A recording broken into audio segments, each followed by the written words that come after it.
మొదటి బ్యాచ్ అనగా జెరుబాబేలు వచ్చిన తర్వాత దేవాలయం కట్టబడింది. ఈ మధ్యలో జరిగిన చరిత్ర ఏంటంటే ఎస్తేరు చరిత్ర జరిగింది. అది నిన్న గత కాలంలో ఆలోచన చేశాను. రాజుల గురించి చెప్తాను. రాజులు రాసుకోవాలి.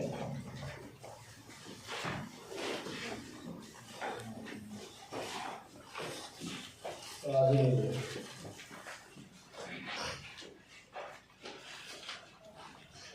మొట్టమొదటిగా దానియేలు గ్రంథం 6వ అధ్యాయంలో మాదీయుల రాజు అయిన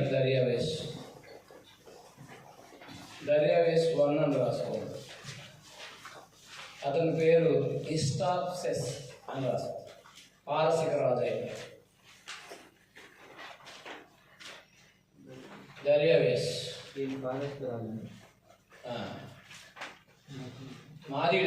మాదీయుడైన దర్యావేష్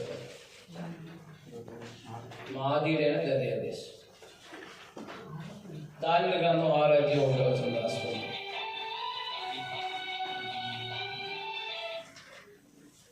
మాదీయుడైన దర్యావేష్ 1 అని కాదు, అది జస్ట్ మాదీయుడు కాబట్టి 1 అని వేసుకోవాలి. మాదీయుడైన దర్యావేష్ కోరేష్ వచ్చే వరకు కూడా ఆయన పరిపాలన చేశాడు. మాదీయుడైన దర్యావేష్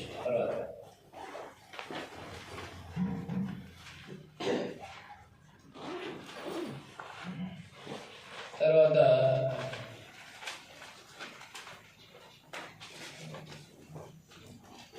కోరేష్ తర్వాత ఎవరు? కోరేష్. ఎజ్రా గ్రంథం 1వ అధ్యాయం 1వ వచనం. ఎజ్రా గ్రంథం 1వ అధ్యాయం 1వ వచనం.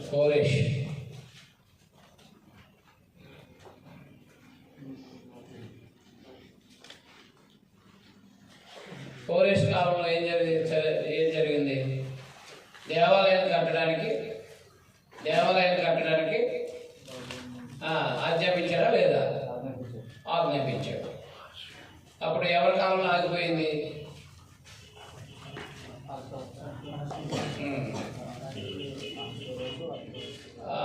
అర్థహస్త ముందు దర్యావేష్ ఉన్నాయి. ఇప్పుడు దర్యావేష్ 1 అని పెట్టుకోండి.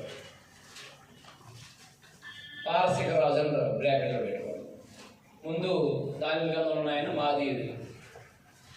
దర్యావేష్ 1. ఈయన పారసిక రాజు.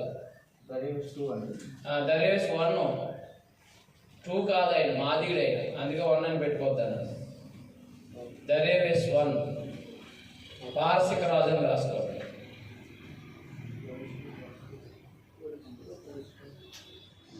పారసిక రాజు. ఆ దర్యావేష్ ఏమో మాదీయుడు. దానియేలు గ్రంథం 6వ అధ్యాయంలో ఉన్నాయన. ఈ దర్యావేష్ 1 ఎవరు? పారసిక రాజు. అంటే కోరేష్ తర్వాత పారసిక రాజు అన్నాడు. పారసికుడు కోరేష్ కూడా. తర్వాత అర్థహస్త.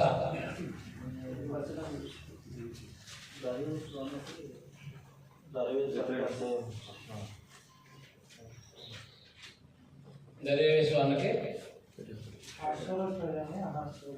అర్థహస్త.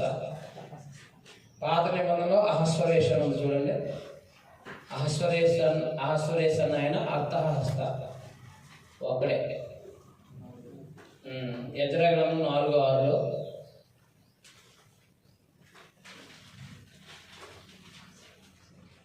అర్థహస్త బ్రాకెట్లో అహస్వరేష్ అని పేర్కోండి.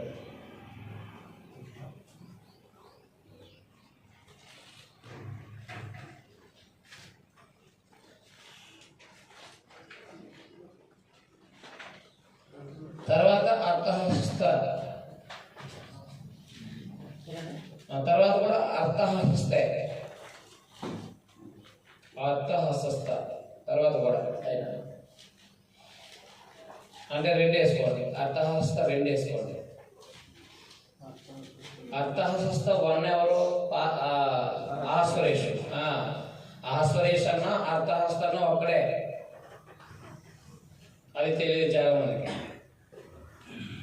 తర్వాత అర్థహస్త 2 వేసుకోండి. అర్థహస్త 2 ఆయన అనమాట. ఆయన ఎవరు?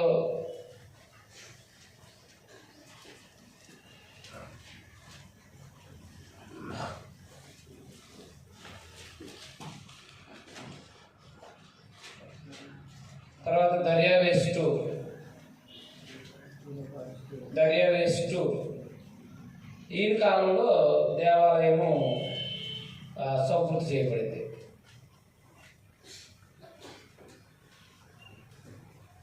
అర్థహస్త 2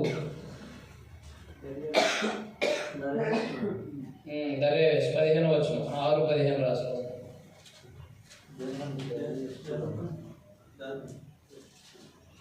ఎజ్రా 6:15 రాజైన దర్యావేషు ఏర్పడింది 6వ సంవత్సరం నెల 3వ నాటికి మందిరం సమాప్తి చేయబడింది అన్నాడు కదా. ఆ తర్వాత మళ్ళా అర్థహస్త 3 వేసుకోండి.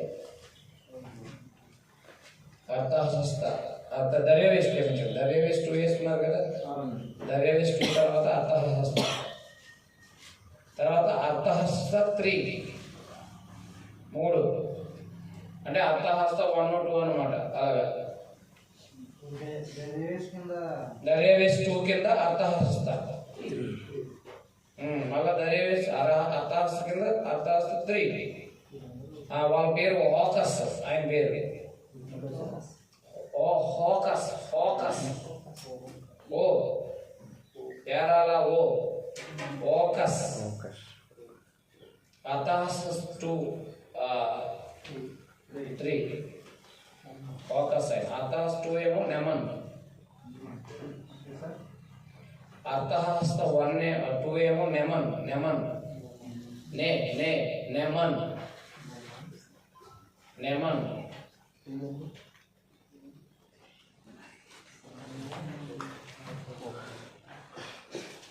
అర్థహస్త అర్థమైందా? దర్యావేష్ 3 రాసుకున్నారా? దర్యావేష్ 3 అని రాసుకోండి. తర్వాత కోడోమానస్ లాస్ట్ 3 కోడోమానస్. దర్యావేష్ 3 కోడోమానస్ అలెగ్జాండర్ ద్వారా జయింపబడినవాడు. అలెగ్జాండర్ ద్వారా అలెగ్జాండర్ జయించాడు అనమాట. లాస్ట్ రాజు అనమాట దర్యావేష్ 3.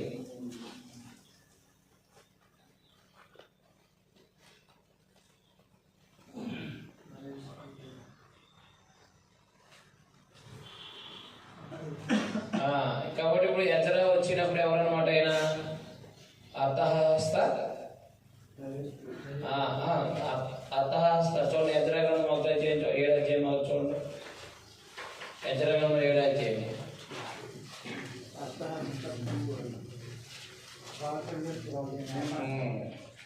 పారసీకపు రాజు అయిన అర్థహస్త యొక్క ఏలుబడిలో ఈయన ఎవరైనా అది లైన్లో వచ్చారు. అంతకుముందు అర్థహస్త ఎవరు? దర్యావేష్ ముందు రైట్ అహస్వరేష్. ఆయన కూడా అర్థహస్త అంటారు.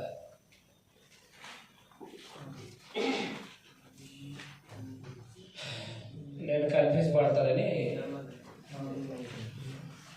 అదైనా దానియేలు గ్రంథం 6వ అధ్యాయంలో మాదీయుడైన దర్యావేషు అర్థమైంది కదా. పారసిక రాజైన కోరేష్ ఎజ్రా గ్రంథం 1వ అధ్యాయం. ఆ తర్వాత దర్యావేష్ 1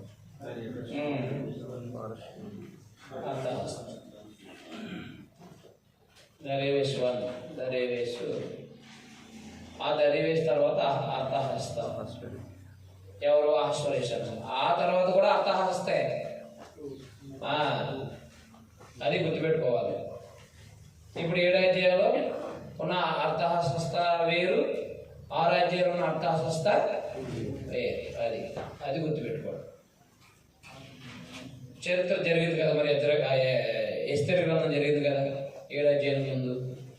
అది అహస్వరేష్ కాలంలో జరిగింది అన్నమాట. ఇప్పుడు అర్థహస్త 2 అన్నమాట. చదువుతా 7 అధ్యాయం. ఈ సంగతులు జరిగిన పిమ్మట పారసిక దేశపు రాజైన అర్థహస్త యొక్క ఏలుబడిలో ఎజ్రా బబులోను దేశం నుండి యెరూషలేము పట్టణానికి వచ్చాడు. ఇతడు సెరాయా కుమారుడై ఉండేది. ఎవరు? ఎజ్రా. ఈయన యాజకుల కుటుంబానికి చెందినవాడు, శాస్త్రి. ధర్మశాస్త్రాన్ని జెరాక్స్ చేసేవాడు.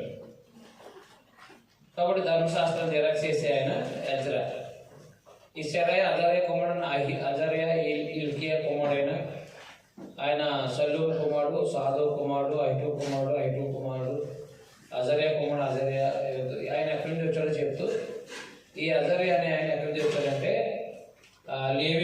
లేవి గోత్రికులే, కానీ అహరోను సంతతివాడు. అభిషు కుమారుడు అభిషువ, పీనెహాసు కుమారుడు అని పీనెహాసు. ఎలియాజరు ప్రధాన యాజకుడైన అహరోను కుమారుడు. అంటే ఎవరి సంతతిలోంచి వచ్చారనమాట? ఎదురా అహరోను సంతతిలోంచి వచ్చినవాడు. అహరోను సంతతిలోంచి వచ్చినాడు కాబట్టి ధర్మశాస్త్రం మీద ప్రావీణ్యత కలిగిన వాడు అనమాట. ఈ బబులోను చెరలో ఈ లేవీలు కూడా కొంతమంది భక్తి కలిగి ఉన్నారు. అర్థమైందా? కొంతమంది ఏమో అన్నిలు చేసుకుని పాడైపోయిన వాళ్ళు కూడా ఉన్నారు. అన్ని స్త్రీలు వివాహం చేసుకుని పాడైపోయిన వాళ్ళు కూడా ఉన్నారు.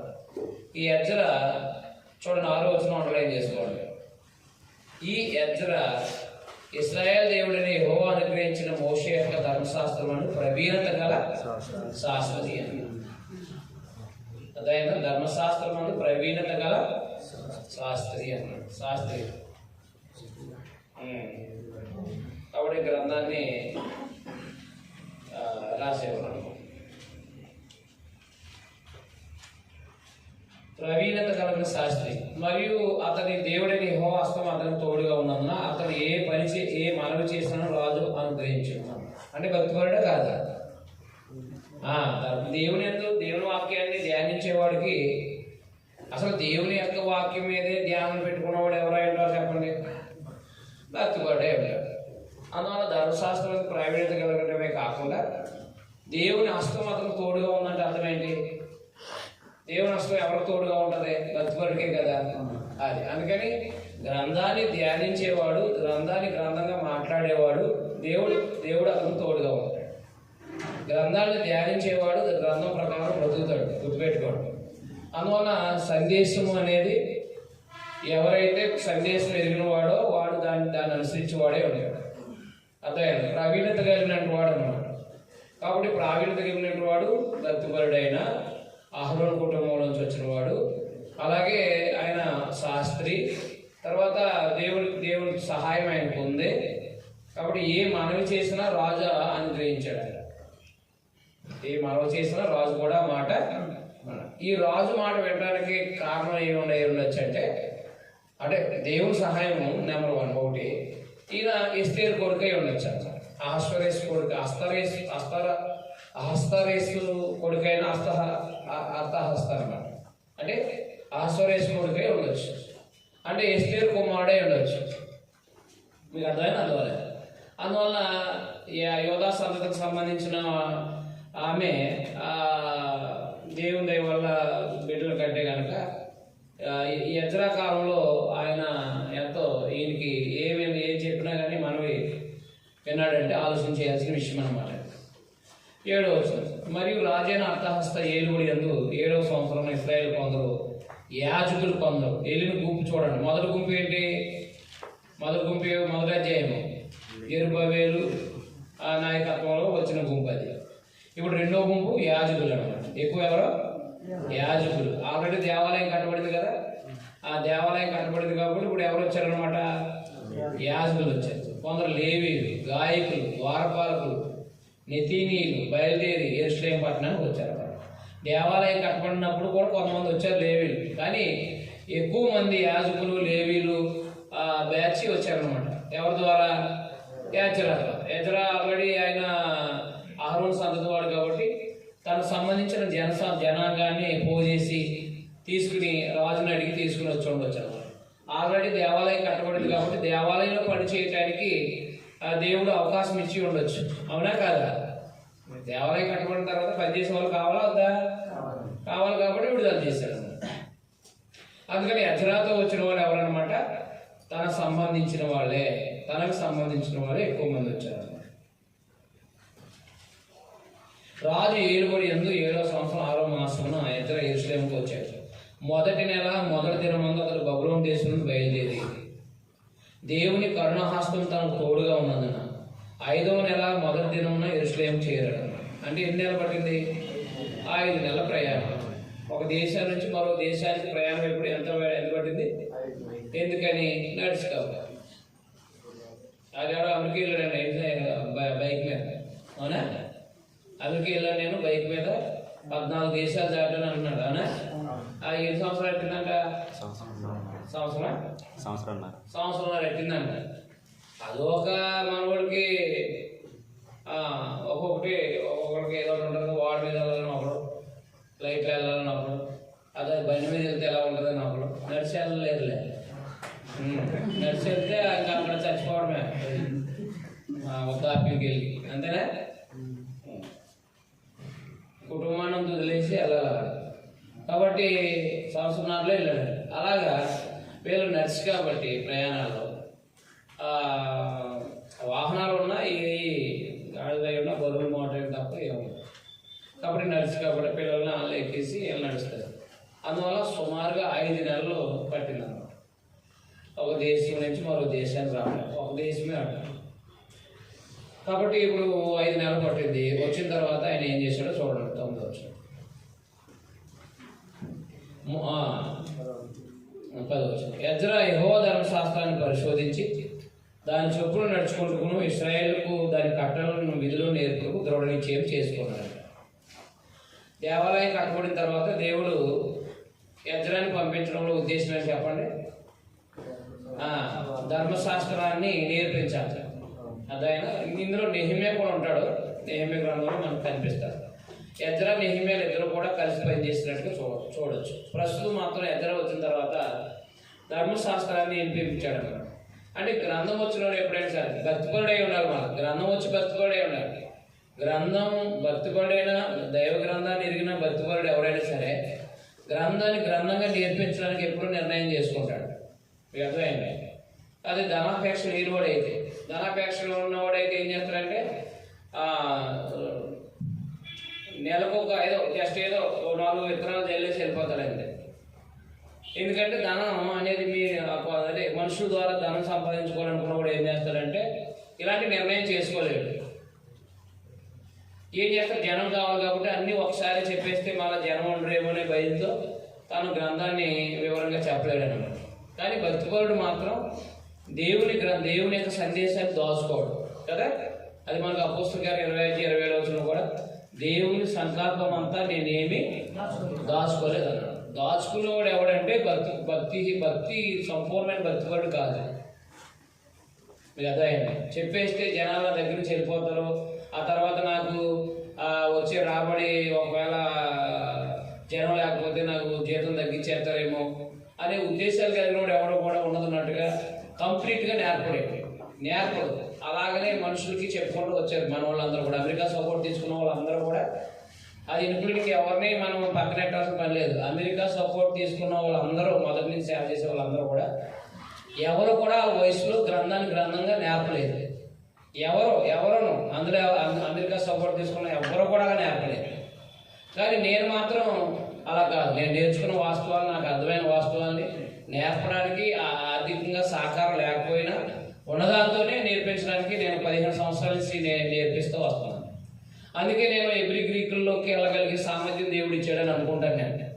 అంటే ఆయన సహాయం లేకుండా మనం ఏ అక్షరాన్ని నేర్చుకోలేదు కదా. ఆయన సహాయం లేకుండా మనకి ఏది ఆత్మ సంబంధమైనది, ఆత్మీయ ఎదుగుదల ఉండదన్నమాట. అందుకని ఇంతకు ముందున్న వాళ్ళు గ్రంథం వచ్చినా, చాలామంది భక్తిపరులలో కొంతమంది గ్రంథం వచ్చినా వాళ్ళ స్వలాభం కోసం ఏం చేశారంటే సంపూర్ణంగా నేర్పి వదలలేదు. మీకు అర్థమైంది? అయితే నాకేంటి, నేను ఏది నేర్చుకున్నానో నా జీవితకాలంలో సంపూర్ణంగా నేర్పాలి. అది నా టార్గెట్. అంటే నాకు అవకాశం ఇచ్చిన కాడల్లా నేర్పుతూ ఉంటాను. అక్కడ మీరు మానేయండి 2 సంవత్సరాల తర్వాత మాకు వద్దన్నారు మానేస్తారు. ఎందుకు? నాకు మరో చోట దేవుడు ఇస్తాడు అవకాశాన్ని. అంతేనా? మీకు అర్థమైనా అర్థమలేదా? అది అంటే కొంతమందికి సంపూర్ణంగా చెప్తే వాళ్ళు జీర్ణించుకోలేరు. వాళ్ళ స్కూళ్ళు కానీ వాళ్ళ పరిస్థితులు కానీ లేకపోతే వాళ్ళ రాబడులు కానీ పోతాయి ఈ బోధలు. మరి నేనేం చేస్తాను? నాకు సంబంధం లేదు. గ్రంథం ఏం చెప్తుందో చెప్తాను. అలా దృఢ నిశ్చయం చేసుకోవడం అనేది ప్రతి స్వార్థికుడికి దైవభక్తి కలిగి ఉండి గ్రంథంగా బోధించగలిగే నిలబెట్టేది ఎవరు? దేవుడు. అది మర్చిపోకండి. మనల్ని ఉపయోగించుకునే సాధనంగా చేసేవాడు ఎవరంటే దేవుడు. అర్హమైన ప్రతి పాత్రని వాడుకుంటాడు ఆయన. అర్థమైనా అర్థమైనా? మనుషుల లక్షణం ఏంటంటే వాడుకుని వదిలేస్తారు. మానవుల లక్షణం అయితే భక్తి పరులైనటువంటి వాళ్ళు ఎప్పుడు కూడా అలా చేయదు. దేవుడు అలా చేయదు. దేవుడు ఏం చేస్తాడంటే అంటే ఉపయోగించేసుకున్నా ఆయన ఎంతవరకు ఉంచాలో అంతవరకు భూమి మీద నుంచి తీసేస్తాడు ఆ సమయం వరకు. అందుకని మనం ఒక ఎద్రాలాగా గ్రంథంగా నేర్చుకుని ఆ గ్రంథాన్ని అనుసరిస్తూ కొత్త నిబంధనలు అనుసరిస్తూ మన దృఢ నిశ్చయం ఏమై ఉండాలంటే ఆత్మ సంబంధంగా నడిపించడానికై ఉండాలి మనం గురి. అలాంటి గురి ఉన్నప్పుడు దేవుడు అన్ని విషయాలు చెప్తాడు. అన్ని విషయాలు తెలియజేస్తాడు ఆయన. నీకు ఏ పుస్తకం కావాలో, ఏ టీచర్ కావాలో, అది ఆయన ఎవరు అవసరమో, ఏ సమయాన్ని ఎవరు అవసరమో వాళ్ళని అందిస్తాడు దేవుడు. అందుకని మనం ఏ టీచర్ మీద బేస్ అవ్వక్కర్లేదు. దేవుడిని అడుగుతూ ఉంటే ఎవరి తర్వాత ఎవరో మనకు అవసరమో దేవుడు అందిస్తూ ఉంటాడు. గుర్తుపెట్టుకోండి. అందుకే నేను బతిమాలను ఎవరినండి వాడు తిరుపతిలో స్కూల్లో టీచర్గా తీసుకున్నారు 2 సంవత్సరాలు. మాటం లేకపోకుండా బోధించాను. ఎక్కువ పుస్తకాలు ఇచ్చారు, ఎక్కువ పని చేశాను. వాళ్ళతో జీతం అనేది వాళ్ళతో అందరితో సమానమే. ఎక్కువ పుస్తకాలు చెప్పాను. రావణ్ కూడా ఉన్నాడు, మా అబ్బాయి కూడా ఉన్నాడు. అర్థమైంది. నేను ఎన్ని పుస్తకాలు చెప్పానంటే ఎక్కువ వాళ్ళందరి మీద ప్రవక్తల గ్రంథాలన్నీ నేనే చెప్పాను. ప్రవక్తలు 5 పుస్తకాలు నేనే చెప్పాను. ఆదికాండం నుంచి 5 పుస్తకాలు నేనే చెప్పాను. ప్రవక్తల గ్రంథాలన్నీ చెప్పాను. అంటే యోగ గ్రంథము, కీర్తన గ్రంథం, పద్య భాగాలు నేనే చెప్పాను. 5 పుస్తకాలు నేనే చెప్పాను. పద్య భాగాలు నేనే చెప్పాను. ప్రవక్తల గ్రంథాలు నేనే చెప్పాను. మీకు అర్థమైందా? ప్రకటన గ్రంథం కూడా నేనే చెప్పాను. కొన్ని పత్రికలు చెప్పారు. కొన్ని పత్రికలు చెప్పారు. మరి మిగతా 4 టీచర్లు ఏం చెప్పారు? ఆలోచన చేయండి. జీతం వాళ్ళతో అంతే. జీతం ఏమి ఎక్స్ట్రా వెళ్ళిన జీతం అంతే. ఆ తర్వాత మనము ఆ స్కూల్లో ఉంటే ఆయనకు ఘనత ఉంటుందని చెప్పేసి తీసి పడేయాలి. ఏంటంటే మళ్ళీ ఏజెన్సీ కవర్ వచ్చింది. రామేశ్వర స్థానిక సంఘం ఫోన్ చేసి 40,000 పుస్తకాలు చెప్పడానికి అన్నారు. చూసారు ఏరియాకి వచ్చానా? మరి ఇక్కడ గేట్లు వేస్తారు అనుకోండి, మరి ఎక్కడికి వెళ్తారు? ఎక్కడ తీసుకెళ్తాడు? ఆయన తీసుకెళ్ళి కూడా ఎవరు? ఆయన పనివాడు అన్నమాట. ఆల్రెడీ మేము ఇక్కడ 3 సంవత్సరాలు 4 సంవత్సరాలు నిర్ణయం అంతే. ఇంకా తర్వాత స్థానిక సంఘం నడిపించాలి. ఎందుకంటే బోధించేవాడు కూడా ఇవ్వాలంటే భారమైంది. అప్పుడు నా దగ్గర తామరాళ్ళు బోధించేవాడికి ఇవ్వక్కర్లేదు కాబట్టి భారం లేదు అక్కడ. వాడు భోజనం పెట్టి బోధించేవాడికి కూడా డబ్బులు ఇవ్వాలంటే 4 వారాలకి చేయగలుగుతుందా సంఘం? చేయలేదు. అందుకని దేవుడి పిల్లలుగా గుర్తుపెట్టుకోండి. ఒక ప్రాంతానికి అవసరం అనుకుంటే ఎంతవరకు అవసరం అంతవరకు ఉంచుతాడు దేవుడు. అందుకే మీతో చెప్పాను నేను, ఎక్కువ రోజులు వస్తానంటే అయిపోతుంది సమయం అనేది. అంత తిరుపతి ఎక్కువ రోజులు వెళ్ళిపోండి అంటే అయిపోతుందని అర్థం. అలాగే ఎక్కువ రోజులు వస్తానంటే అయిపోతుందని అర్థం అనమాట. ఎప్పుడు గేట్లెడిపోతే ఆయన వేసేస్తే రాటకోరు. అవునా కదా? అది ఎవరు వేస్తే దేవుడు వేసేస్తే రాటకోరు. దానికి అవసరం లేదన్నప్పుడు నేను వదిలేస్తాను అంతే. ఎందుకు ఈ విషయం చెప్తానంటే నా అనుభవం మీకు చెప్తున్నాను. ఎందుకంటే దైవభక్తి కలిగి ఉండండి. సువార్తికులుగా గ్రంథంలో ప్రావీణ్యం తెచ్చుకోండి. తెలుగులో ప్రావీణ్యం తెచ్చుకోండి ముందు, తర్వాత ఇంగ్లీష్, తర్వాత గ్రీక్, తర్వాత ఆ జీవితంలో చచ్చిపోయేదాకా ఉంటే ఆ దేవుడు అవకాశం ఇస్తే తప్పనిసరిగా ఇస్తారు. ఇప్పుడంతా కూడా ఏ భాష నేర్చుకోవడానికైనా అనుకూలంగా ఉన్నాయి. అవునా లేదా? అవునా కాదా? మరి అలాంటప్పుడు మనం ప్రావీణ్యత తెచ్చుకోవాలి వద్దా? ప్రావీణ్యత అనేది ఎప్పుడైనా ఎక్కడైనా ఏ విషయాన్నైనా వివరించగలిగిన సామర్థ్యం ఉన్నదాన్ని ప్రావీణ్యత అంటారు. అదైనా ప్రవీణుడు, అదే ధర్మశాస్త్ర ప్రవీణుడు ఎవరు? పౌలు. తర్వాత గమలీయేలు, ఎవరెల్లో? ప్రావీణ్యత కలిగినట్టు వాళ్ళు, ప్రావీణ్యత కలిగినట్టు వాళ్ళు అనమాట. అలా ప్రావీణ్యత కలిగినట్టు వారుగా ఉండాలి మనం. ఇది గ్రంథంగా బోధించగలిగిన ప్రావీణ్యత కలిగిన వారుగా ఉండాలి. ఎప్పుడైనా ఎక్కడైనా ఏ విషయాన్నైనా మాట్లాడగలిగి గ్రంథం యొక్క భావాన్ని బోధించగలిగినట్టు వాళ్ళుగా ఉండాలి సార్. కాబట్టి ఈ ప్రావీణ్యత కలిగినట్టు వాళ్ళకి దేవుని జ్ఞానం ఉంది కాబట్టి భౌతికమైన సిరి సంపదలు అనేవి మనకి నెత్తి మీద నుంచి పడిపోవు. కానీ దేవుని సహాయం ఉంటుంది, భోజన వసతులకు లోటు ఉండదు, దేవుని యొక్క అండ ఎప్పుడు ఉంటుంది. అర్థమవుతుందా? కాబట్టి ఆయన ఏం చేశాడు? ఏ నిశ్చయం చేసుకున్నాడు? ఆయన ఇశ్రాయేలుకు దాని కట్టలను విధులను నేర్పడానికి ఏం చేసుకున్నాడు? దృఢ నిశ్చయం చేసుకున్నాడు. దృఢ నిశ్చయం చేసుకున్నాడంటే ఎంత అద్భుతమైన ఆలోచన చూడండి ఒకసారి. దేశానికి అదైనా యోధా జనాంగానికి, తన స్వజనాంగానికి 70 సంవత్సరాలు వెళ్ళారు కదా, మర్చిపోయి ఉంటారు ధర్మశాస్త్రం అంతా. కాబట్టి ఇప్పుడు ధర్మశాస్త్రాన్ని ప్రకారంగా ఆరాధన, ధర్మశాస్త్ర ప్రకారంగా ప్రజలు నడవడిగా ఉండడం కొరకు ఆయన దృఢ నిశ్చయం చేసుకున్నాడు అనమాట. కాబట్టి మొదటి నుంచి 6 అధ్యాయాల వరకు ఏంటది? భౌతికమైన దేవాలయం నిర్మించడంలో జరిగిన సంగతులు. అవునా? యెజ్రా గ్రంథం, అవునా కాదా? ఇప్పుడు 7వ అధ్యాయం నుంచి ఆత్మ సంబంధంగా ప్రజల్ని కట్టడానికి నిర్ణయించుకున్న నిర్ణయాలు. అద్భుతమైన విషయాలు, పుస్తకాలు నిజంగా. యెజ్రా ఒకటి, నెహెమ్యా ఒకటి అద్భుతమైన పుస్తకాలు. అంటే భౌతిక సంబంధమైన సహకారము, రెండోది ఆత్మ సంబంధమైనది. ఆ రెండు ఉండాలి. అర్థమైంది? భౌతిక సంబంధమైన సహకారం జరిగించి తర్వాత ఆత్మ సంబంధంగా నడిపించడానికి పూర్వపాటు పడుతూ ఉన్నారు నాయకులు అనేవాళ్ళు. కాబట్టి దేవుని పిల్లలుగా గుర్తుపెట్టుకోవాల్సిన విషయాలు. అర్థమైందా? కాబట్టి సింపుల్గా ఉంటాయి పుస్తకాలు. 1 నుంచి 6 అధ్యాయాలు దేవాలయ నిర్మాణం అంతే. భౌతికంగా దేవాలయం నిర్మించబడింది. ఇప్పుడు దేవాలయంలో ఆరాధన జరగాలంటే ధర్మశాస్త్ర ప్రకారంగా జరగాలి. ప్రజలు ధర్మశాస్త్రం ప్రకారం ప్రవర్తించాలి. కాబట్టి ఆత్మ సంబంధంగా కట్టడం అనేది జరిగిందనమాట 7వ అధ్యాయం నుంచి. యెజ్రా నాయకత్వంలో ప్రజల్ని ఆత్మ సంబంధంగా కట్టడానికి నిర్ణయం చేసుకున్నారు అనమాట.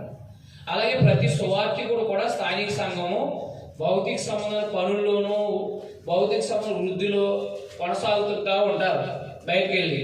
అవునా? ప్రతి ఆదివారం కానీ బైబిల్ క్లాస్కి వచ్చిన స్థానిక సంఘాన్ని అంతా కూడా ఏం చేయాలన్నమాట? భౌతిక సంబంధమైన వాటి మీదే మనసు పెట్టుకోకుండా ఆత్మ సంబంధంగా, అనగా చనిపోయిన తర్వాత దేవుడు సదాకాలంగా ఉండే ఆ జీవితానికి సంబంధించిన ఆ విధానం అంతటినీ కూడా నేర్పిస్తూ ఉండాలి. ఎవరు? సువార్త. అంతేగాని ఆదివారం వచ్చిన తర్వాత ఆయన ఇలాగా అక్కడ అలా జరిగింది, ఇక్కడ ఎలా జరిగింది, వార్తల్లో ఇలా వచ్చింది, అక్కడ ఇక్కడ ఉన్నాయి, కాబట్టి మనం అందరం ప్రార్థన చేసుకుందాం అనకూడదు. ప్రసంగం వాళ్ళకి ఆత్మ సంబంధంగా నడిపించబడడానికి నీకు ప్రావీణ్యత ఉండాలి. ప్రసంగం చేయడానికి ఉండాలి, ప్రావీణ్యత ఉండాలి. 31 ప్రసంగం ఆత్మ సంబంధంగా వారి జీవితాన్ని సరిచేసుకుని ముందుకు సాగే అంత ప్రావీణ్యత ఉండాలి. ఆ ప్రావీణ్యతతో బోధించగలగాలి. అదే సత్యమా కాదా? సత్యమా కాదా? అది రైట్. సరే, ట్రైన్ వచ్చింది, కరెంట్ కూడా.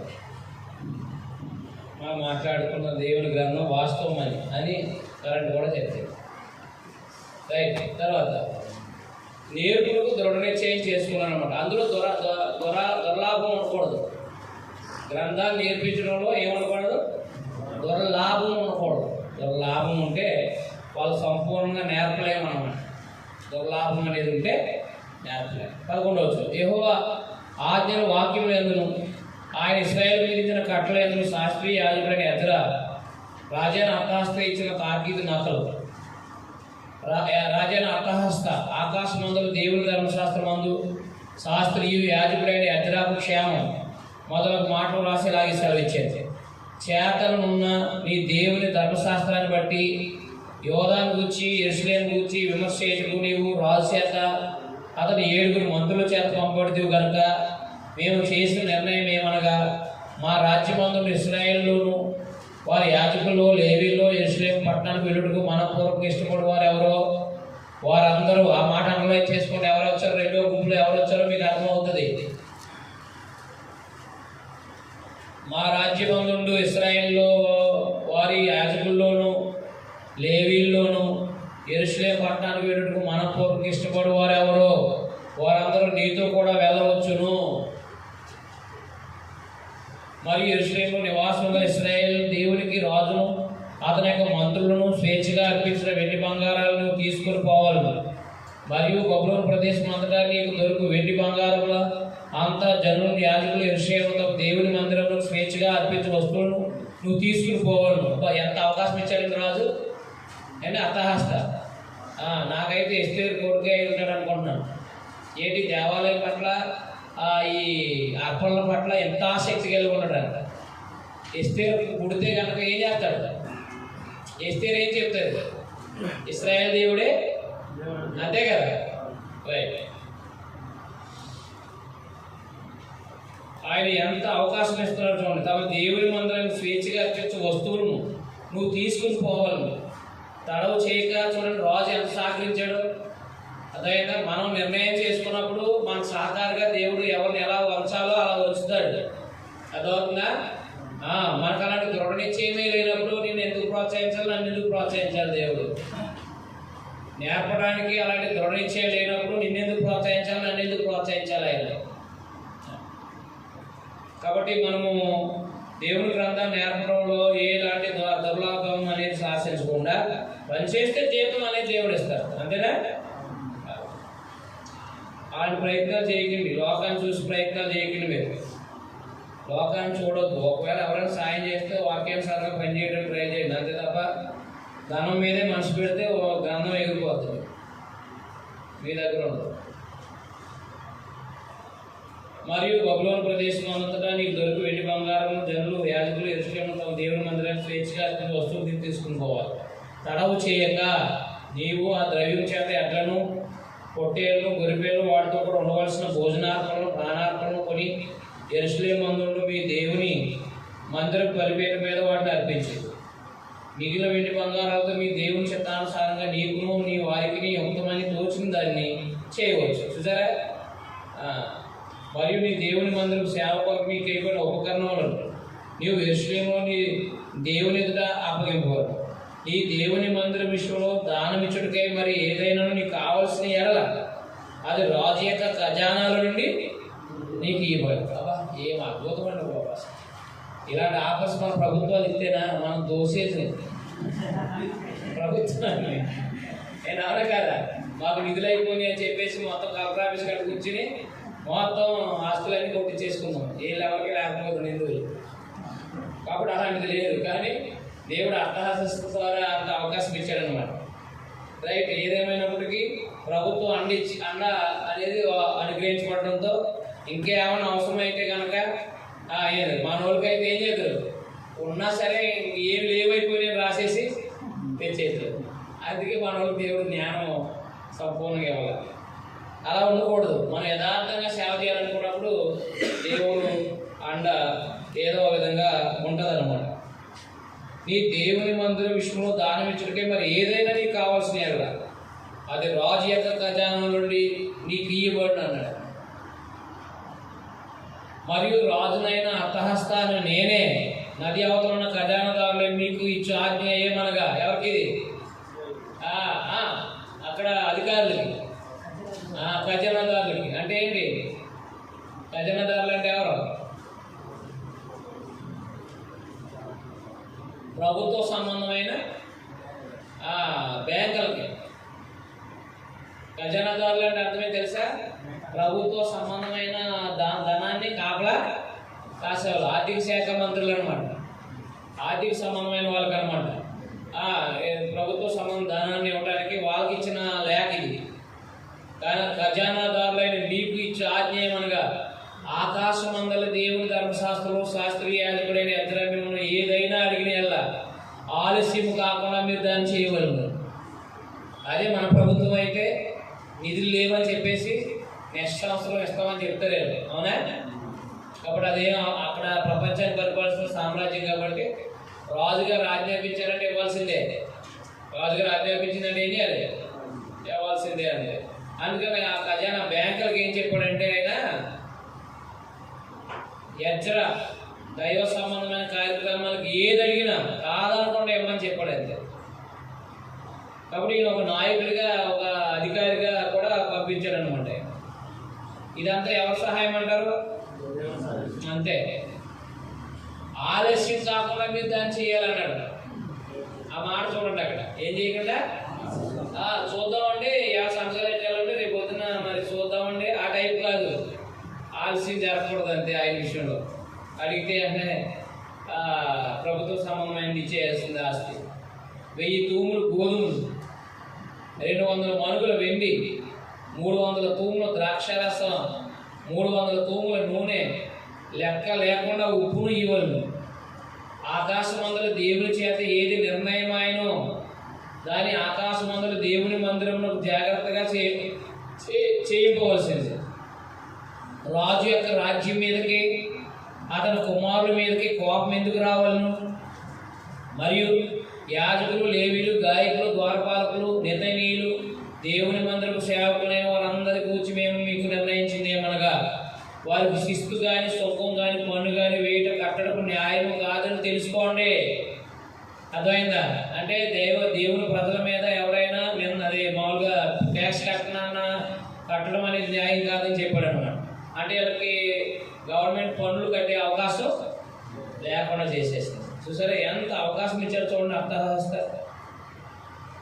మరియు ఎజ్రా అది అవుతున్న జనులకు తీర్పు తీర్చుగా నీ దేవుడు నీకు దయచేసిన జ్ఞానం చొప్పున నీవు నీ దేవుని యొక్క ధర్మశాస్త్ర విధులను తెలుసుకున్న వారిలో కొందరిని అధికారులుగా న్యాయాధిపతులుగా ఉంచవలను. ఆ ధర్మశాస్త్రంలో తెలియని వారు ఎవరో వారికి నేర్పవలను. చూసారా అది మీకు ఆదికాండం 18 నిర్మాకాండం 18 అధ్యాయం జ్ఞాపకం రావాలి.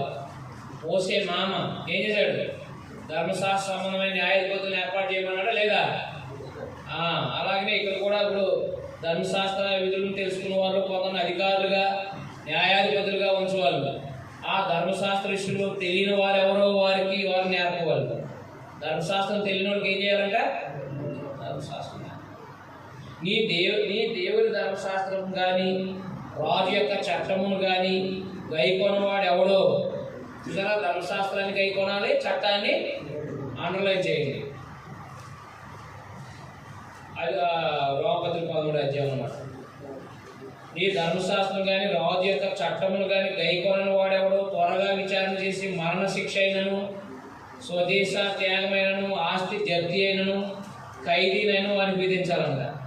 అయితే ఏం చేయాలంట? మరణశిక్ష భయంకర ఎక్కువ చేస్తే. రెండవది స్వదేశ త్యాగం అంటే ఏం చేయాలి? ఈ దేశాన్ని విడిచిపెట్టేయాలి. మూడవది ఆస్తి జప్తి అంటే గవర్నమెంట్ స్వాధీనం చేసుకుంటుంది అన్న. ఖైదీ అంటే జైలు ఆడేయాలి. అర్థమైందా? ధర్మశాస్త్రాన్ని కానీ ప్రభుత్వ నియమాన్ని కానీ ఉల్లంఘించినట్టు వాడికి ఎంత భయంకరమైందని ఏర్పాటు చేసాడో చూడండి ఒకసారి. ఎంత సహకారం ఉందో చూడండి. అక్కడ యెరూషలేము నుండి యెహోవా మందిరమును అలంకరించుటకు రాజునకు బుద్ధి పుట్టించినందున, చూసారా రాజునకు బుద్ధి పుట్టించినందునను రాజును అతని మంత్రులు రాజు యొక్క మహాధిపతులు నాకు దయ అనుగ్రహించినందునను మన పితరుల దేవుడైన యెహోవాకు స్తోత్రం కలుగునుగా. కాబట్టి ప్రైజ్ లార్డ్ అని ఎప్పుడు చెప్పాలి? నిధులు అనుగ్రహించుకున్నప్పుడు, సహాయము వచ్చినప్పుడు అనమాట, అప్పుడు చెప్పాలి. అంతేగాని మాట్లాడితే ఎందుకు ప్రైజ్ లాడేంటి? అంతేనా? ప్రైజ్ లాడని ఎప్పుడు చెప్పాలి? మీరు కొండ మీద పడిపోకుండా ధ్యానం వచ్చారనుకోండి, అప్పుడు ఏం చెప్పాలి? మీరు ప్రైజ్ లార్డ్ అని ఇంగ్లీష్లో చెప్పాలి, తెలుగులో దేవుని స్తోత్రం అని చెప్పాలి. అలా కాదా? అప్పుడు చెప్పవచ్చు, కానీ సందర్భం ప్రకారంగా చెప్పాలి. అప్పుడు మీకు ప్రభుత్వం అంటే ఏదో చర్చ్ బిల్డింగ్ ఇచ్చింది అనుకో సహకారం, ఏం చెప్పాలి మీరు? దేవునికి అంతే స్తోత్రం చెప్పాలి. అలా చెప్పాలన్నమాట, అప్పుడు చెప్పాలి. అంతేగాని మాటికి కనపడినప్పుడల్లా సందర్భం లేని సమయంలో కాదు. కాబట్టి ఆయనకి దేవుడు తోడుగా ఉండి ప్రభుత్వాన్ని కూడా అనుకూలపరిచాడు. కాబట్టి ఆయన ఏం చేశాడు? దేవుడికి స్తోత్రం చెప్పాడు. నా దేవుడిని నా దేవుడిని హస్తం యెహోవా హస్తం నాకు తోడుగా ఉన్నందున నేను బలపరచబడి నాతో కూడా వచ్చుటకు ఇశ్రాయేలు ప్రధానులు సమకూర్చి తిని. అప్పుడు 7వ అధ్యాయంలో ఎజ్రా యాజకులు లేవీలు ఎజ్రా నాయకత్వంలో తిరిగి వచ్చుట, రెండో గుంపు అన్నమాట. ఎజ్రా నాయకత్వంలో లేవీలు యాజకులు తిరిగి వచ్చుట, ధర్మశాస్త్రాన్ని నేర్పించుటకు దృఢ నిశ్చయము,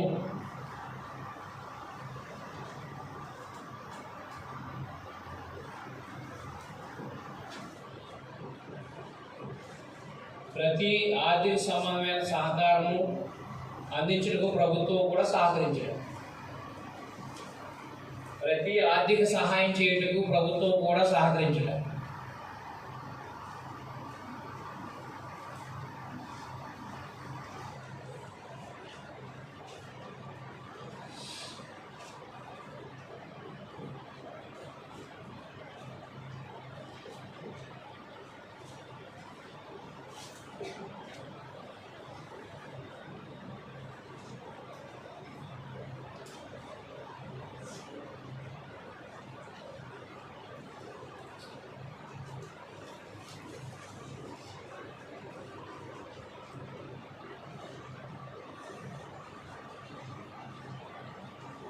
తర్వాత 8వ అధ్యాయం తిరుగు ఆయనతో పాటు వచ్చిన వంశావళి అంట.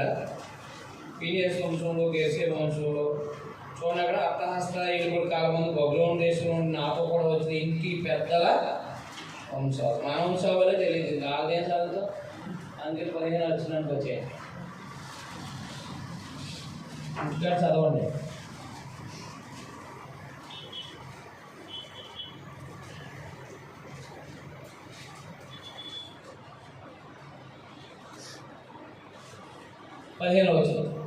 వీరు నేను అహావా వైపులకు పారు నది అది సమకూర్చింది. అతడు మేము 3 దినాల గుడారంలో ఉండేది. అందులో నేను జనులకు యాజకులు తనిఖీ చూడగా లేవీయుడు అప్పుడు నాకు కనబడలేదు. అప్పుడు నేను పెద్దలైన ఎలియేజరు, అరియేలు, సెమయా, ఎల్లాతాను, నాతాను, జకర్యా, మెషుల్లాము వారిని ఉపదేశకులకు యోయారీబు, ఎల్లాతాను పిలువనంపించు. కాసిప్యాను స్థలమందులో అధికారి ఎద్దకు వారిని పంపి మా దేవుని మందిరమునకు పరిచారకులను మా యొద్ద తీసుకుని వచ్చినట్లుగా కాసిప్యాను స్థలమందులో ఇద్దోను అతని బంధువులైన నెతనేలతో చెప్పవలసిన మాట నాకు తెలియజెప్పింది. వారు తెలియజెప్పింది, మా దేవుని కరుణాహస్తం మాకు తోడుగా ఉన్నందున వారు ప్రజ్ఞావంతులైన ఒకరిని షేరబ్యాను అతని కుమారులను సహోదరులను 18 మందిని తోడుకుని వచ్చింది. ఆ ప్రజ్ఞావంతుడు మహలి కుమారుడు ఒకడు. ఈ మహలి ఇశ్రాయేలు పుట్టిన లేవి వంశస్థుడు. అసభ్య అతనితో కూడా మెరారీయుడకు యెష్యాను అతని బంధువులు వారి కుమారులు 20 మందిని వారు తోడుకుని వచ్చారు. మరి లేవీలు చేయవలసిన సేవలో తోడ్పడితే దావీదును అధిపతులు నిర్ణయించిన నెతనీయులు 220 మంది వచ్చారు. వీరందరూ పేరు ఉదాహరణ వారుగా అప్పుడు నేను దేవుని సన్నిధిని మనం మేము దుఃఖపరుచుకుని మాకు మా చిన్నవారికి మా ఆస్తికి శుభ ప్రయాణం కలుగునట్లు ఆయన వేడుకోవడంతో అహావా నది దగ్గర ఉపవాసం ఉన్నాడని ప్రకటించింది. అంటే వాళ్ళ ప్రయాణంలో ఏమేమి ఎక్కడెక్కడ ఏం జరిగినాయో చెప్పుకుంటూ వస్తున్నాడు. ఎవరో ఎజ్రా ఎవరెవరో కుటుంబ పెద్దలో చెప్పుకొచ్చాడు అనమాట.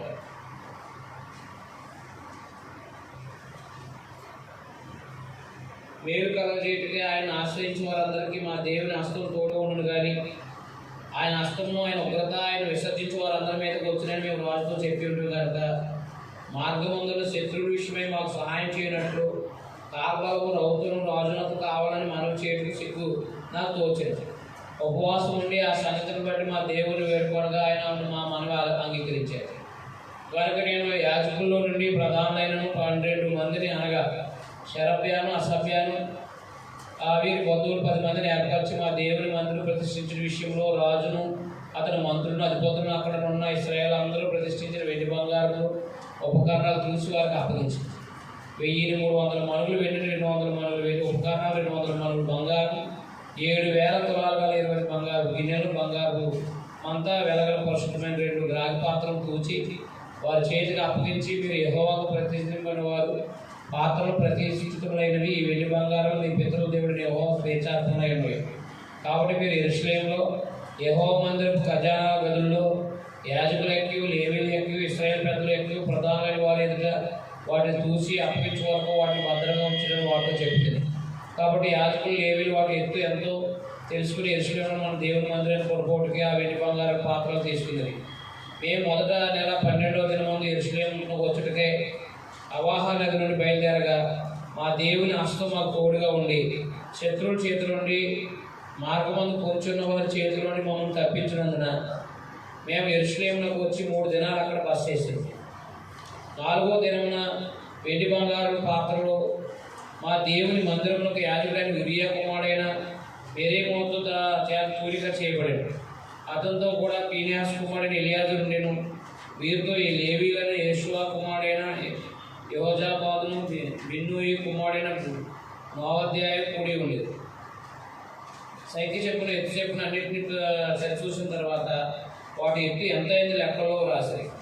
మరియు చెరలోని కొనుక్కోబడిన వారి పుట్టి చెర నుండి విడుదల నుండి తిరిగి వచ్చిన వారి ఇశ్రాయేలు దేవుడికి దహన బలులు అర్పించారు.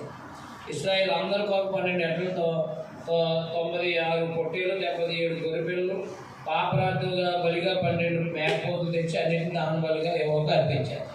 వారు రాజు యొక్క నిర్ణయములను, రాజు యొక్క సేనాధిపతులను, నది అవతలను, అధికారులను అప్పగించిన తర్వాత వీరు జనులకు దేవుని మందిరం పనికిని సహాయము చేశారు. కాబట్టి 8వ అధ్యాయంలో తిరిగి వచ్చిన వారి యొక్క పెద్దల లిస్టును రాయింది. లేవీల్లో తిరిగి వచ్చిన వారి యొక్క లిస్టు, తర్వాత దేవుడు మార్గంలో సహాయం చేసిన సహకారాన్ని చెప్పుకుంటూ యెరూషలేముకు వచ్చిన సంగతిని ఎజ్రా వివరించడానికి రాస్తారు. తిరిగి వచ్చిన లేవీల యొక్క పెద్దల కుటుంబంలో జాబితా. రెండోది దేవుడు ప్రయాణాల్లో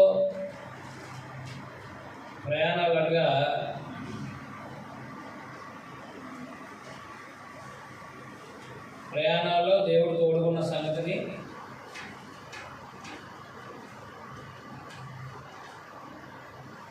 యెరూషలేముకు వచ్చి అర్పించిన అర్పణ గురించి ఎజ్రా వివరించడానికి రాస్తారు.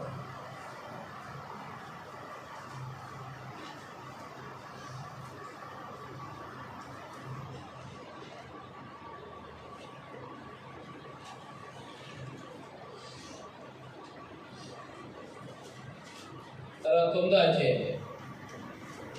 ఈ సంగతులు సమాప్తమైన తర్వాత పెద్దలు నా ఎద్దకు వచ్చి ఇశ్రాయేలు యాజకులు, లేవీయులు, కనానీయులు, హిత్తీయులు, పెరిజీయులు, యెబూసీయులు, అమ్మోనీయులు, మోయాబీయులు, ఐగుప్తీయులు, అమోరీయులు అను దేశపు జనుల నుండి తమను తాము వేరుపరచుకొనక వారు చేయి అసహ్యమైన కార్యాలు తామే చేయిస్తూ వారి కుమార్తెలను పెళ్లి చేసుకొనొచ్చు, తమ కుమారులు తీసుకొనొచ్చు పరిశుద్ధ సంతతిగా ఉండవలసిన తాము ఆ దేశపు జనులతో కలుసుకున్న వారైంది. ఈ అపరాధం చేసిన వారిలో పెద్దలు, అధికారులు నిజంగా ముఖ్యులైనరని చెప్పారు. నేను ఈ సంగతిని విని నా వస్త్రాలపై దుప్పటిని చింపుకుని నా తల వెంట్రుకలు, గడ్డ వెంట్రుకలు పెరుగు వేసుకుని విభ్రాంతపడి కూర్చుండేది. చెరపట్టబడిన వారు అపరాధాలు చూసి ఇశ్రాయేలు దేవుని మాటకు భయపడిన వారందరూ నా ఎంత కూడి వచ్చారు. నేను విభ్రాంతపడి సాయంత్రం అర్పణ వేళ వరకు కూర్చుండేది. సాయంత్రం అర్పణ వేళ శ్రమ తీరగా నేను లేచి నా వస్త్రాన్ని పై దుప్పటిని చింపుకుని మోకాల మీద పడి నా దేవుడిని యెహోవా తట్టు చేతులెత్తి, నా దేవా నా ముఖం నీ వైపు ఎత్తుకొని సిగ్గుపడి విన్నుడినై ఉన్నాను. మా దోషములు మా తలల పైగా ఇచ్చి ఉన్నవి. మా అపరాధము ఆకాశమంత ఎత్తుగా పెరిగి ఉంది. మా పితరుల దినములు మొదలు నేటి వరకు మేము మిక్కిలి అపరాధములు మా దోషాలు బట్టి మేమును, మా రాజులను, మా యాజకులను, అన్ని దేశముల రాజుల వశమునకును, ఖడ్గమునకు, చెరకు దోపునకు నేడు దినమును ఉన్నట్లు అప్పగింపాటు చేత మిగులు సిగ్గునందిన వారు అయితే ఇప్పుడు మా దేవుడు మా నేత్రాలకు వెలిగించి మా దాస్యులు మమ్మల్ని కొంచెం తెప్పలను చేయనట్లుగా, మాలో ఒక శాసనం ఉండనిచ్చినట్లుగాను, తన పరిశుద్ధ స్థలమందు మమ్మల్ని స్థిరపరిచినట్లుగా మా దేవుడిని యెహోవా కొంతపాటు మా ఎల్ల దయ చూపి ఉన్నాడు. నిజముగా మేము దాసులమైపోయి, అయితే మా దేవుడిని యెహోవా మా దేవుడైన నీవు మా దాసుల్లో మమ్మల్ని విడువక పారసీకపు రాజుల ఎదుట మాకు దయ కనపరిచి మేము తెప్పరిల్లినట్లుగా మా దేవుని మందిరం నిలిపి దాని పాడైన స్థలాలను తిరిగి బాగు చేయుటకును, యోధా దేశమందును యెరూషలేము పట్టణమందును మాకు ఒక ఆశ్రయం ఇచ్చుటకు కృప చూపుతుంది. మా దేవా, ఇంత కృప నొందిన తర్వాత మేము ఏమి చెప్పగలం? నిజముగా ప్రవక్తలైన నీ దాసుల ద్వారా నీవు ఇచ్చిన ఆజ్ఞలు మేము అనుసరించకపోతుంది కదా. వారు మీరు స్వతంత్రించుకోవడం దేశము దాని నివాసులు అపవిత్ర చేత వారు అసహ్యమైన వాడి చేత అపవిత్రమైనది, వారు జరిగించిన అసహ్యమైన వాడి చేత ఆ దేశం నలుదిక్కులా నిండింది. కాబట్టి మీరు మీ కుమార్తెలు వారి కుమార్తెలకి ఈకుడి, వారి కుమార్తెలను మీ కుమారుల ద్వారా పుచ్చుకుంటాడు, అనలైజ్ చేయండి. మరియు వారి క్షేమ భాగ్యాలు కావాలని మీరు ఎన్నటికీ కోరుకునే వెళ్ళాలి.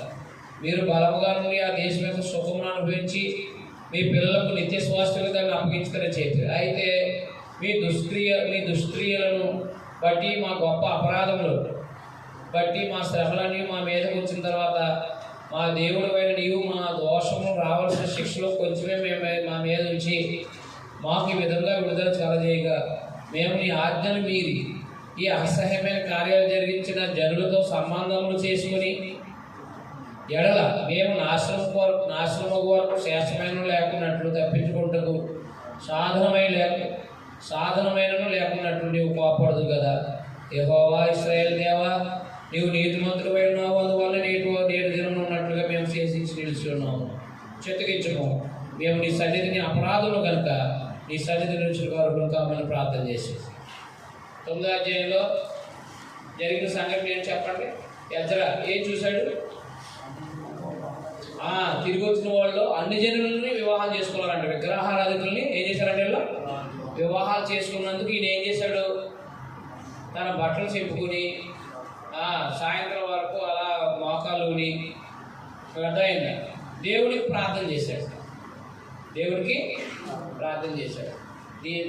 దిద్యోపదేశకాన్ని 7 అధ్యాయాలు చెప్పాడు కదా, మీ పిల్లలు నాకు కానీ మీ పిల్లల్ని మీకు కానీ చేయొద్దంటే వీళ్ళు ఆల్రెడీ పెద్దోళ్ళే ఉన్నారంట. అందులో ఎప్పుడైనా సరే మీకు ప్రభుత్వాల్లో కానీ లేకపోతే ఎక్కడైనా కానీ పెద్ద పెద్ద స్కామ్లు జరిగినప్పుడు ఎవరు ఉంటారు? చిన్నోళ్ళు ఉంటారు, పెద్దోళ్ళు ఉంటారా? అలాగే ఈ స్కామ్లో ఎంతమంది ఉన్నారు? ఎవరున్నారు? పెద్దోళ్ళే ఉన్నారంట. ఎవరిని? అన్ని స్త్రీలు వివాహం చేసుకున్న వాళ్ళు. అదైనా అదోలేదా? అంటే ఈ అన్ని స్త్రీలు వివాహం చేసుకున్నందుకు అంటే తిరిగి వచ్చిన ప్రజల్లో అన్ని స్త్రీలు వివాహం చేసుకున్నందుకు ఆయన దేవుడికి ప్రార్థన చేశాడు. ఎవరు? అది అలా రాసుకోండి. 9వ అధ్యాయం. అన్ని స్త్రీలు వివాహం చేసుకున్న వారు చూసి బాధపడుతూ దేవునికి ప్రార్థన చేయుట ఎదురా.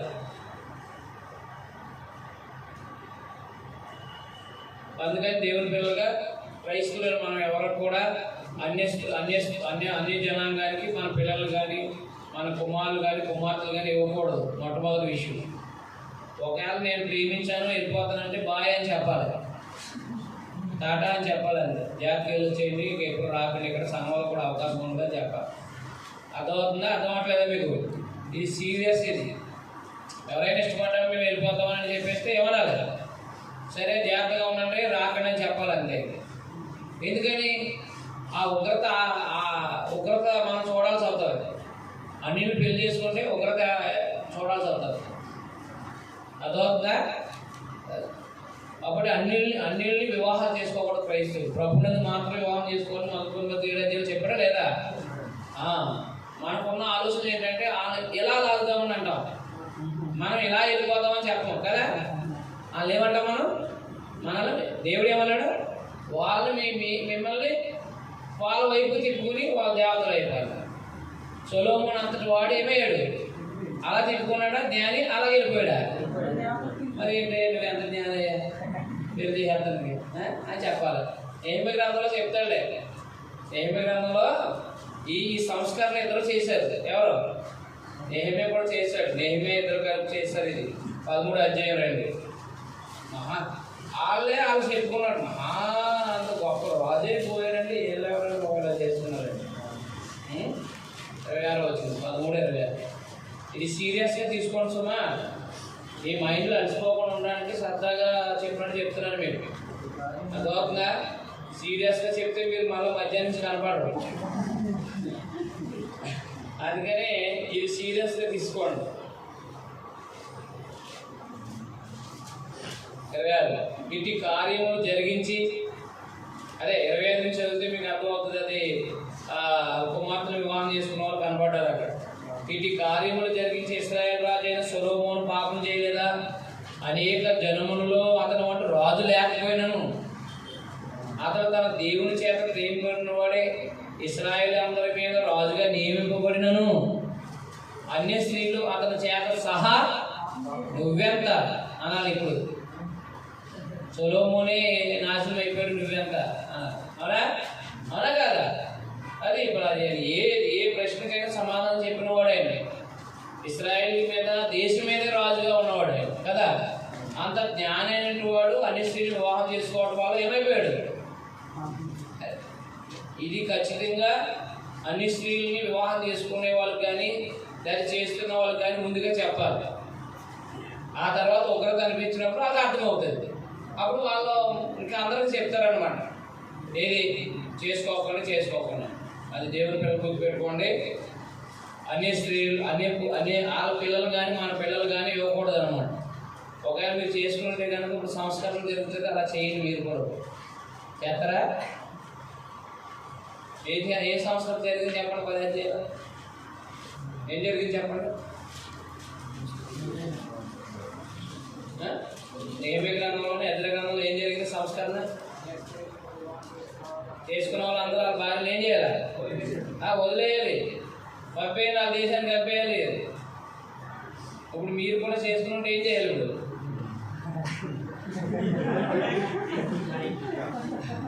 కొత్త నిబంధన ప్రకారంగా ఇష్టపడితే ఉంది. ఇంకా చేసుకున్న తర్వాత ఏం చేస్తారు? ఇంకా అంతే, దానికి అనుభవించాల్సింది. ఎవరైనా అత్తగారింటికి వెళ్ళిపోయారు అనుకోండి, మేము ఏమంటామంటే సరే అనుభవించంటాం అంతే, రాను వెనక్కి రాను, అనుభవించమంతే. అనుభవించాలి వద్దా? అదే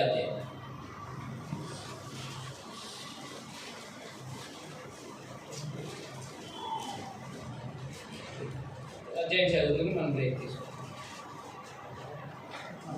అందుకని పాత నిబంధన బుద్ధి కలగాలని రాయబడింది. ఈ సంగతులు చాలా జాగ్రత్తగా రాసుకోండి, సీరియస్గా తీసుకోండి స్వార్థికులారా. లేకపోతే వాళ్ళు మనం పాడు చేసుకుని వాళ్ళకి తెలియదు. వాళ్ళకి తెలియక ఏం చేస్తారంటే వివాహాలు చేస్తారు. అందుకని మనం అన్ని విషయాలు సంపూర్ణ నేర్పాలి సంఘానికి. మన వలన వాళ్ళు ఎప్పుడు కూడా నాశనం అవ్వకూడదు. వాళ్ళ దురాశను బట్టి వాళ్ళు నాశనం అయినా పర్వాలేదు, సందేశం మాకు చెప్పలేదని అందుకే మేము ఇలా చేసామని మన మీద నేరస్థాపన వాళ్ళు చేయకూడదు. అది అప్పుడు ఎలా ఉంటుందండి? మీ పని ఏజ్కి వెళ్ళా ఉంటుంది. అతనికి చెప్పలేదా రేపొద్దున్న నీ పని ఉంటుందని. అలాంటి పరిస్థితి తెచ్చుకోకుండా. అదే ఎజ్రా ఏడుస్తూ కంటిన్యూషన్ అన్నమాట. దేవుని మందిరం ఎదురు సాష్టాంగపడుచు పాపమును ఒప్పుకొని ప్రార్థన చేసేది.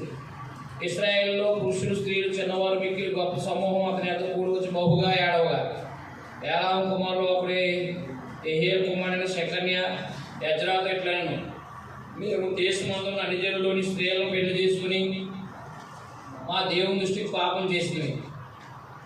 అయితే ఈ విషయంలో ఇశ్రాయేలు తమ నడవడి దిద్దుకొందురని నిరీక్షణ కద్దు.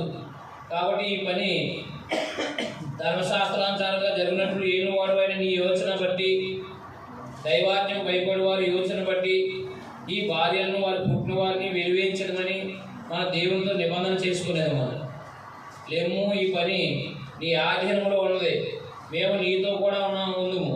నీవు ధైర్యం తెచ్చుకుని దీన్ని జరిగించమనగా ఎజ్రా లేచి ప్రధాన యాజకులు లేవీయులను ఇశ్రాయేలు అందరూ ఆ మాట ప్రకారం చేయనట్లుగా వారి చేత ప్రమాణం చేయించింది. వారు ప్రమాణం చేసుకొనగా ఎజ్రా దేవుని మందిరం ఎదురు నుండి లేచి ఎల్యాషీబు కుమారుడైన యెహోనాను యొక్క గదిలో ప్రవేశించాడు. అతడు అతడికి వచ్చి చెరపట్టబడిన వారి అపరాధమును బట్టి దుఃఖిస్తూ భోజనమైనను పానమైనను చేయకున్నాను. చెర నుండి విడుదల నొందిన వారందరూ యెరూషలేములో కూడి రావాలని యోధా దేశమందును యెరూషలేము పట్టణమందును ప్రకటన చేయబడింది. మరియు 3 దినాల్లో ప్రధానులు కానీ పెద్దలు కానీ చేసిన యోచన చొప్పున ఎవడైనా రాకపోయినా వారి ఆస్తి దేవుడికి ప్రతిష్ఠితమగునని, వాడు విడుదల నొందిన వారి సమాజం నుండి వెలివేయబడుతుందని నిర్ణయించింది. యోధా దేశస్తులందరూ బెన్యామీనీలందరూ ఆ 3 దినముల్లో యెరూషలేములో కూడి వచ్చింది. ఆ 9వ నెల 20వ దినాన జనులందరూ దేవుని మందిర వీధిలో కూర్చుని గొప్ప వర్షాల చేత తడిస్తూ ఆ సంగతిని తలంచడం వల్ల వణుకుచుండేది. అప్పుడు యాజకులని ఎద్రాలు వేసిన వార్త ఎట్లాంటి మీరు ఆజ్ఞను మీరి అన్ని స్త్రీలను పెళ్లి చేసుకుని ఇశ్రాయేల్ అపరాధం ఎక్కువ చేసిన వారిలా చేసుకొని పదవచ్చు. అదైన ప్రార్థన విభాగం అంతా కూడా బాధ కలగడానికి చెప్పాల్సిన వారమే ఉన్నాం. అన్ని స్త్రీలు వివాహం చేసుకుంటూ వచ్చే సమస్య ఏంటో, అన్ని జనులు ఏంటో వాళ్ళని వివాహం చేసుకుంటూ వచ్చే పరిస్థితి ఏంటో తెలియజేయాల్సిన బాధ్యత ఉంది మనకి. కాబట్టి ఇప్పుడు మీ పితరుల యొక్క దేవుడిని యెహోవా ఎదుట మీ పాపాన్ని ఒప్పుకుని ఆయన చిత్తానుసారం నడుచుకుంటూ సిద్ధపడి దేశపు జనులను అన్ని స్త్రీలను విసర్జించి మిమ్మల్ని మీరు ప్రత్యేకపరచుకుని ఉండండి. అందుకు సమాజకులందరూ ఎలుగెత్తుతో ఇట్లాంటివి చెప్పినట్టుగానే మేము చేయవలసి ఉన్నది. అయితే జనులు అనేకులై ఉన్నారు. మరి ఇప్పుడు వర్షం బలంగా వస్తున్నందున మేము బయట నిలవలేము. ఈ పని 1-2 దినాల్లో జరిగినది కాదు. ఈ విషయంలో అనేకులము అపరాధము. చూసారా ఎంతమంది ఉన్నారంటే ఇందులో అనేకులు ఉన్నాం అంటున్నారు. వాళ్ళు తప్ప అంటే చాలా మంది చేసుకున్నారనమాట ఈ 70 సంవత్సరాల్లో. ఎక్కడ బబులోను దేశంలో 70 సంవత్సరాలు జాగ్రత్తగా అలాగే వెళ్తేనే వీళ్ళు ఏమైపోయారు, మొత్తం ఆ భార్యలు తీసుకొచ్చేసారు అక్కడ వాళ్ళు. ఇప్పుడు ధర్మశాస్త్రం ప్రకారంగా కరప్షన్ చేస్తున్నారు ఇప్పుడు. అవునా? ధర్మశాస్త్రం ప్రకారం కరప్షన్ చేస్తుంటే ఏం జరుగుతుంది ఇప్పుడు? అయ్యా ఒకరిద్దరం లేవు, 2 రోజుల్లో జరిగే కాదు ఇది, మొత్తం చాలా మంది ఉన్నామయ్యా ఇందులో ఈ స్కామ్లో అని అంతేనా? ఈ స్కామ్లో ఎంతమంది ఉన్నాం? చాలా మంది ఉన్నాం. కాబట్టి వీళ్ళందరినీ ఎడదీయటం చాలా కష్టమవుతుంది అయ్యా. కాబట్టి చేద్దాం, ఈ వర్షంలో కొంచెం వర్షం ఎక్కువ అవుతుంది కాబట్టి దయచేసి కొంచెం అవకాశం ఇవ్వమని అడుగుతున్నాడు ఆయన. ఆ స్కామ్లో ఉన్నవాడే. అర్థమైనా లేదా? అది విషయం. కాబట్టి చూడండి ఎంతమంది పెళ్లి చేసుకుని వచ్చేసారో చూడండి. అక్కడ బాగున్నారు వాళ్ళందరూ. వీళ్ళకి మనసుకు వచ్చినట్టు పెళ్లి చేసుకుని తీసుకొచ్చేసారు. కానీ ఎంత ప్రమాదం చూడండి. పెళ్లి చేసుకోవడం ప్రమాదం కాదు, పెళ్లి చేసుకోవడం ఇంకా ప్రమాదం నుంచి తప్పించబడతారు కదా. పెళ్లి చేసుకోవడం ప్రమాదం కాదు, అన్ని స్త్రీలు పెళ్లి చేసుకుంటే ప్రమాదం. యవనస్తులకు జాతకు గుర్తుపెట్టుకోవడం. అన్ని స్త్రీలను ఎవరైనా మనసులో పెట్టుకుంటున్నారేమో, పెట్టుకోకూడదు, తప్పదు. కాబట్టి క్రైస్తువులు మాత్రమే వివాహాలు చేసుకోవాలి. నేను అర్థమవుతుందా అర్థమవట్లేదా? మేనత్ కూతురని, అవునా, దగ్గరోళ్ళని, దగ్గర దాయ చూస్తే రాళ్ళు అడిపోతాయి, కొండలు అడిపోతాయి, మర్చిపోతాయి. ఇవన్నీ చూడకూడదు. అక్కడ వివాహాలు కాడ ఆస్తులు కలిసి వస్తాయని ఇవన్నీ కుదరదు. క్రైస్తవులు కుదరదు. అది ఆ సెక్షన్ కుదరదు. అది దగ్గరోళ్ళు ఆడ ఎలా పోయిన ప్రార్థన మా అమ్మాయిని అమ్ముతాడంట, అర్థమైందా? లేకపోతే మా అమ్మాయి ఎలా పోయిన అదే ఆయన వెళ్తాడు, ఆవిడే పూజలు చేసుకుంటుంది, మా అబ్బాయి ఏమో ప్రార్థనకి వెళ్తాడు. ఇలాంటి ప్రయత్నాలు ఎప్పుడు చేయకండి. చేశారా మోసేలాగా మీ వెనకాలే దేవుడు ఉంటాడు. ఎందుకో తెలుసా? తోడుగా కాదు, మిమ్మల్ని వేసేస్తాడు. అది గుర్తుపెట్టుకోండి. వాస్తవా కాదా? మరి అది ఉగ్రత మీ మీద పెట్టుకుంటారో, ఉగ్రత మీ పెళ్ళి అయిపోయినది కాదు, పెళ్ళి అయిపోయిన ఆల్రెడీ వివాహం చేసుకుని ఉంటే కనుక మీ మీద మోసేలాగా ఉంటాడు. అంతే అనక, అంతేనా? అప్పుడు గుర్తుపెట్టుకో. ఏలవాళ్ళగా తీసుకోకూడదు. ఇది చాలా సీరియస్గా చెప్పాడు అనమాట. మాట్లాడి భార్య వదిలేయడం, తల్లిదండ్రులు వదిలేసిన బాగోదు. ఆ వదిలేసి వెళ్ళిపోతున్నాను అనుకోండి, భార్య ఉంది అనుకోండి కూడా, అవునా కదా? తల్లిదండ్రులు భోజనం పెట్టడం సరిపోయినారు, వాళ్ళు వదిలేసి భార్యను వదులుతున్నప్పుడే రాగాలు ఎక్కువ వస్తాయి. అదైనా దోలేదా? భార్యని విడుదల చేసినప్పుడు ఏమవుతుంది? ఇంకా నువ్వు ఉండకూడదని మా దగ్గర వెళ్ళిపోవాలంటే అన్నప్పుడు ఏం చేస్తారు? వాళ్ళు ఏమంటారు? సరేనండి వెళ్ళిపోతారంటారా?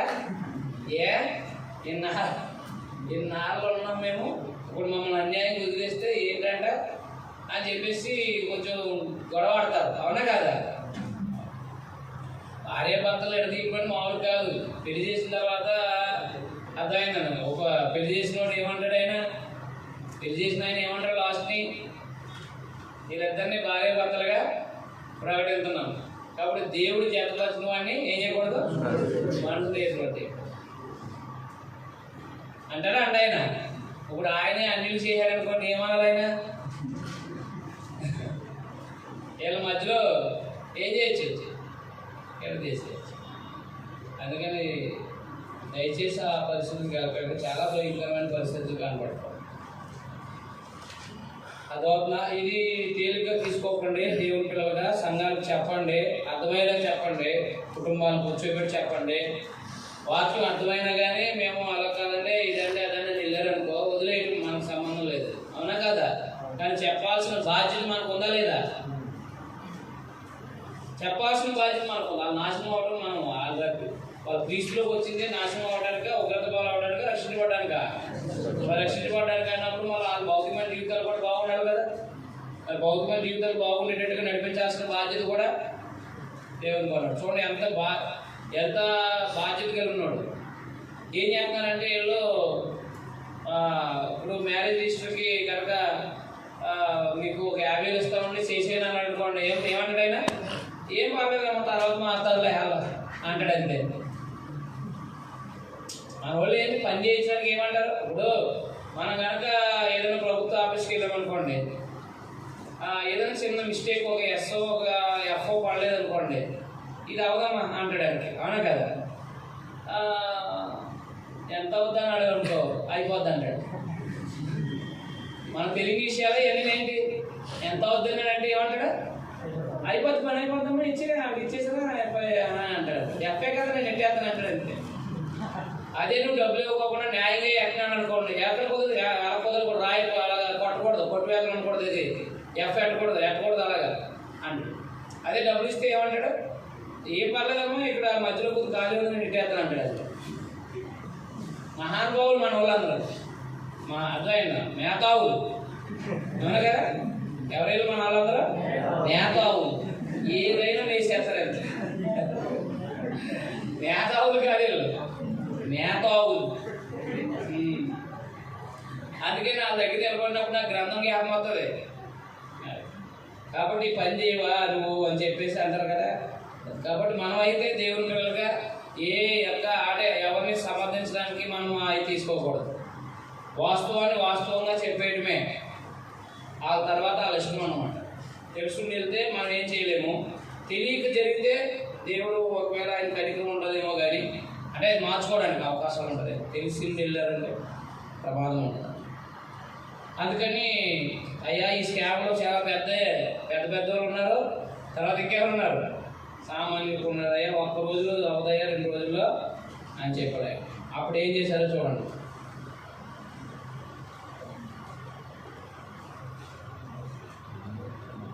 వచ్చిన అనుగ్రహించేది.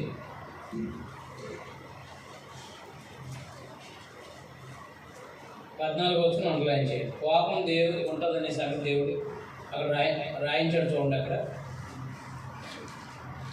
మన పట్టణంలో అయితే ఎవరెవరు అన్ని స్త్రీలు పెళ్లి చేసుకున్నారో వారందరూ నిర్ణయకాలం ముందు రావాలి.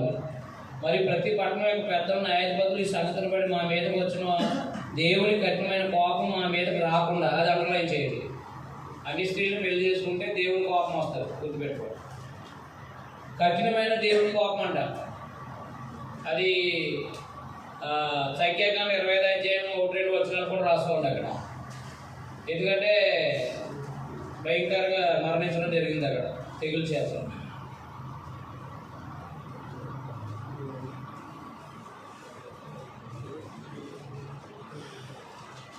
కఠినమైన కోపం మా మీదకి రాకుండా తొలగిపోయినట్లుగా వారితో కూడా రావాలని చెప్పి అప్పుడు ఆసాయేలు కుమారుడైన యోనాతాను తెక్వా కుమారుడైన యెహజ్యాయుడు మాత్రం ఆ పనికి నిర్ణయింపడ్డారు. మెషుల్లాము లేవిడిన షబ్బెతయిను వారి సహాయులైంది.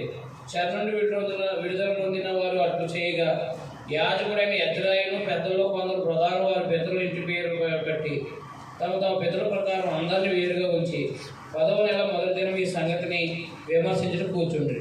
మొదటి దినం అన్ని స్త్రీలు పెళ్లి చేసుకున్న వారందరి సంగతి వారు సమాప్తము చేసేది. అదే రాయండి 17వ వచనం. అధ్యాయం అంతా కూడా అదే అధ్యాయం రాయండి. ఎజ్రా నాయకత్వంలో అన్ని స్త్రీలను వివాహం చేసుకున్న వాళ్ళని సరిదిద్దుట.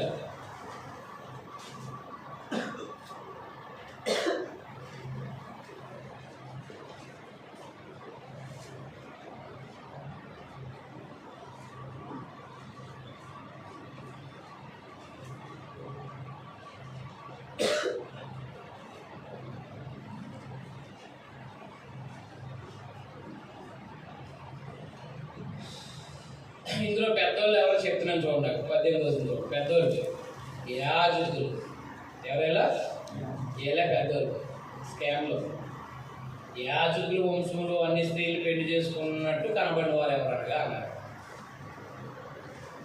19వ వచనం అండర్లైన్ చేసుకోండి. 19వ వచనం అండర్లైన్ చేసుకోండి. వీరు తమ భార్యలను పరిత్యజించమని మాట ఇచ్చేది, మరియు వారు అపరాధులై ఉన్నందున అపరాధ విషయంలో మందల్లో ఒక పొట్టేలు చెల్లించేది. కాబట్టి లిస్ట్ చెప్పుకొచ్చాడు, అది అన్న రాసుకోవాలి. యాజకుల్లో వివాహాలు చేసుకున్న వాళ్ళని రాసుకోవాలి. యాజకుల్లో అన్ని స్త్రీలు వివాహాలు చేసుకున్న వారి యొక్క లిస్ట్ జాబితా. యాజకుల్లో అన్ని స్త్రీలు వివాహం చేసుకున్న వారి యొక్క జాబితా అది రాసుకోండి, సరిపోద్ది అక్కడ. సరే, ధర్మశాస్త్రం వినిపించి ధర్మశాస్త్రం ప్రకారంగా ముందు వివాహ వ్యవస్థ అన్ని స్త్రీలు వివాహం చేసుకున్న వాళ్ళందరినీ కూడా కరప్షన్ చేశాడనమాట. అంటే ఇంకా వదిలేయటమే లక్ష్యం అన్నమాట. ఇంకా వాళ్ళ పిల్లల్ని పంపించేశారన్నమాట. అయితే ఈ విషయంలో ఏం జరుగుతుంది, పంపించే విషయంలో ఏం జరుగుతుంది అంటే యవనస్తులుగా చేసుకున్నా మధ్య వయసులో ఉన్న ఎవరైనా భార్య పిల్లల్ని కూడా అందులో కింద చెప్తాడు 44లో పిల్లలు కూడా ఉన్నారా పెళ్లి చేసుకున్న వాళ్ళు అంటాడు. కాబట్టి వీళ్ళు భార్యని పిల్లల్ని కూడా కొంత ఆస్తి ఇచ్చేసి వాళ్ళని పంపించేయాలన్నమాట స్వదేశానికి. ఎవరు కూడా అన్ని స్త్రీలు యెరూషలేములో ఉండకూడదు. అలా నిర్ణయించుకుని మొత్తం ఆ స్కామ్లో చాలా ఎక్కువ మంది ఉన్నారన్నారు. అలా చేశారంట. అర్థమవుతుందా? అర్థం అవ్వట్లేదు. కాబట్టి దేవుని పిల్లలుగా అలాంటి రిస్క్ తెచ్చుకోకుండా క్రైస్తవులు మాత్రమే వివాహాలు చేయడం అనేది. ఓకే, రేపు తీసుకుని మనం నేహ్మియా గ్రంథాన్ని ఆలోచిద్దాం.